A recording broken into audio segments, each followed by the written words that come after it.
नमस्ते, मैं डॉक्टर मीनाक्षी उपाध्याय तिवारी आप सबका अपने YouTube चैनल ज्ञान पथ में स्वागत करती हूँ। फ्रेंड्स, रघुवंशम महाकाव्य सीरीज में पिछले वीडियो में मैंने आपके साथ चर्चा की थी कि महाराज रघु विश्व विजय के लिए निकल पड़ते हैं और संपूर्ण विश्व पर विजय प्राप्त करते हैं। वापिस आते हैं तो ये नियम होता है कि जो राजा पूरे विश्व पर विजय प्राप्त करेगा उसे विश्वजित यज्ञ का अनुष्ठान करना होता है। अब महाराज रघु ने भी विश्वजित यज्ञ का अनुष्ठान किया। इस यज्ञ का यह नियम है कि दक्षिणा के रूप में जितनी भी धन संपत्ति होती है वो दान में दे देनी होती है। महाराज रघु ने भी वैसा किया, अपनी सारी धन संपत्ति दान दे दी। जब महाराज रघु विश्राम करके अपने कक्ष में गए विश्राम करने के लिए, तब उन्हें सूचना मिलती है कि ऋषि कौत्स आए हैं, वो महाराज रघु से मिलना चाहते हैं।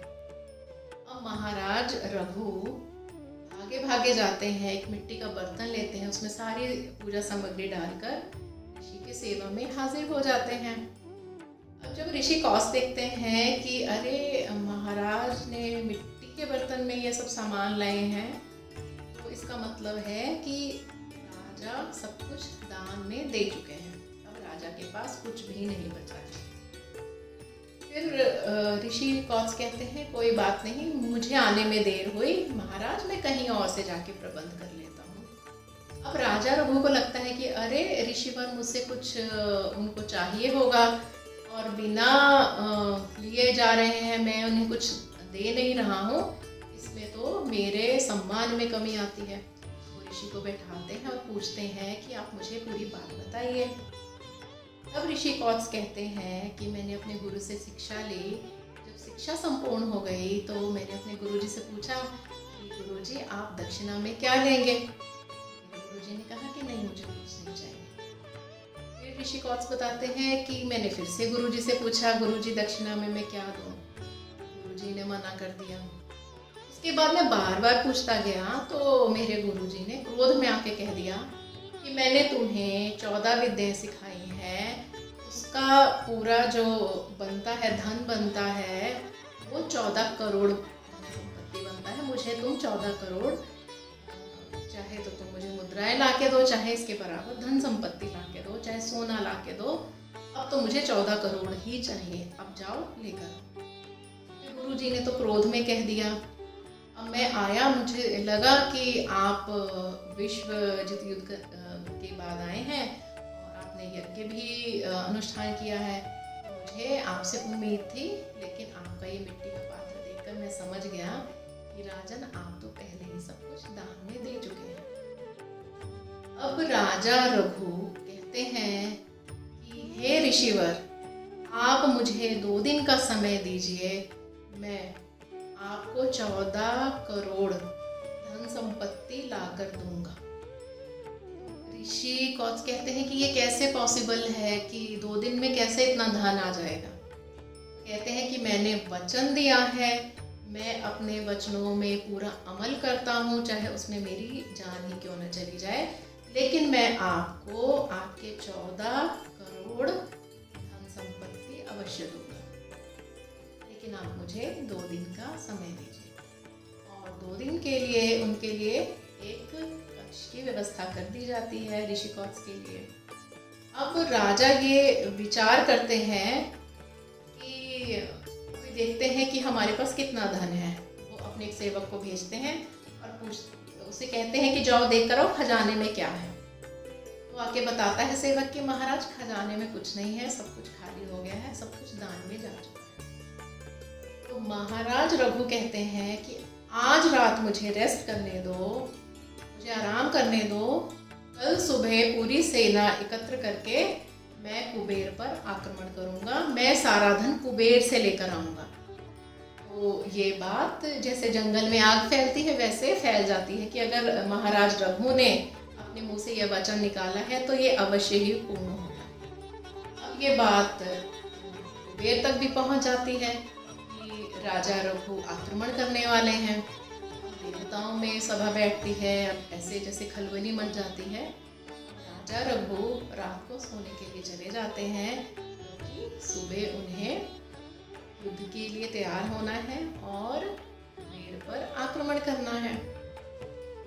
जब सभी देवताओं में कुछ मंत्रणा होती है तो ये आपस में डिसाइड करते हैं कि अगर राजा रघु ने कुबेर पर आक्रमण कर दिया तो इसमें देवताओं की जो शक्ति है उसको कम मानी जाएगी, क्योंकि राजा रघु की जो वो है समानता देवताओं के राजा इंद्र के साथ की जाती है।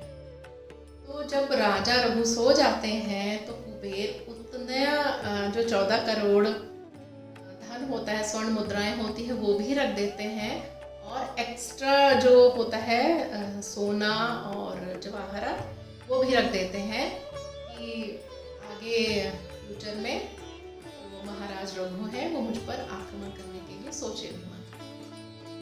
जब सुबह महाराज रघु सोकर उठते हैं तो जो खजाने का जो टेक केयर होता है वहाँ जो नियुक्त किया होता है तो भागा भागा आता है और बताता है कि ये महाराज हमारा तो जो है खजाना जो है पूरा स्वर्ण से भरा हुआ है।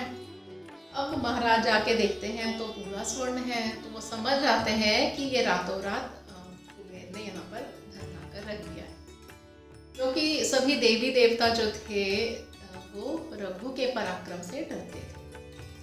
अब राजा रघु ऋषि कौत्स को बुलाते हैं और उनको कहते हैं कि आप सारा धन ले जाइए, ये तो आपके लिए ही मैं करने जा रहा था, मुझे तो आवश्यकता नहीं है। और ये जो बात थी पूरी प्रजा में फैल गई थी और प्रजा देखने भी आई थी। तो वो ऋषि कौत्स कहते हैं कि हे महाराज, मुझे तो अपने गुरु को 14 करोड़ मुद्राएं मतलब उसके समान ही धन देना है, मुझे भी धन की आवश्यकता नहीं है, मुझे बस उतना ही धन दीजिए। अब इधर रघु सारा धन देने की बात कह रहे हैं और उधर ऋषि कहते हैं नहीं, मुझे जितनी ज़रूरत है मुझे उतना ही चाहिए, मुझे अधिक नहीं चाहिए। अब ऋषि कौत्स उतना ही धन लेकर जाते हैं जितनी उनको ज़रूरत है, वो उतने 14 करोड़ स्वर्ण मुद्राएं ले जाकर अपने गुरुजी को समर्पित कर देते हैं। और इधर प्रजा कहती है कि देने वाला राजा का दिल इतना बड़ा है कि वो आपकी जो इच्छा है उससे ज़्यादा देना चाहता है, लेकिन उधर लेने वाले की इच्छा उतनी ही है जितनी उसकी आवश्यकता है। सो ऐसा कहाँ पॉसिबल है, ऐसा हमारे भारत देश के धरती पर ही पॉसिबल है। तो फ्रेंड्स, अगले वीडियो में हम अगले विषय में चर्चा करेंगे। अब तभी हमारे जो समाज में महाराज रघु की जो है बड़ाई इतनी की जाती है, तभी कहा जाता है रघुकुल रीति सदा चली आई, प्राण जाए पर वचन न जाए।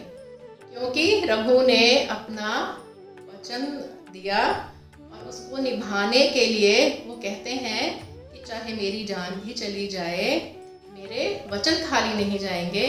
इसलिए महाराज रघु को सबसे ऊपर रखा जाता है, क्योंकि उन्होंने पूरे विश्व पर विजय प्राप्त की थी और उसके साथ उन्होंने अपना एडमिनिस्ट्रेशन भी बहुत अच्छे से चलाया था।